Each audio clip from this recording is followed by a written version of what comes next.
ජපානයෙන් මේ දවස්වල social media උණුසුම් කළ කතාවක් වාර්තා වෙනවා. ඒ තමයි ජපානයේ ජීවත් වෙන මුස්ලිම් ජනතාවට තම ආගමික චාරිත්‍ර අනුව මියගිය පසු භූමදානය කිරීමට විශේෂ කනත්තක් අවශ්‍යයි කියන ඉල්ලීම.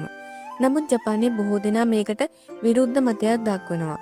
ඒකට හේතුව ලෙස ඔවුන් කියන්නේ ජපානයේ මිය යන අයගෙන් 99%කටත් වැඩි පිරිසක් සාමාන්‍යයෙන් ආදාහනය කරන බවයි.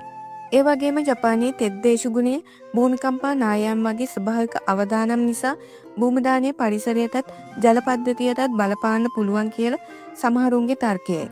මේ අතර සංසෙයිතෝ පක්ෂයේ මන්ත්‍රීවරයෙක් වෙන මිසුහෝ උමේමුරා කියලා තියෙන්නේ ජපානයේ සංස්කෘතියට අනුකූලව ජීවත් වෙන්න බැරි නම් තම මව් රටවල චාරිත්‍ර අනුව කටයුතු කරන්න පුළුවන් කියන අදහසක්. ඒත් මෙතන ලොකු ප්‍රශ්නයක් තියෙනවා. එක් පැත්තකින් ආගමික නිදහස සහ මානුෂීය අයිතිය. අනික් පැත්තෙන් රටක නීති, පරිසරය, සංස්කෘතිය සහ ජනතාවගේ බය. ඇත්තටම මේක පහසු උත්තරයක් තියෙන ප්‍රශ්නයක් නෙමෙයි. රටකට එන අයට රටේ සංස්කෘතියට ගරු කර යුතුද?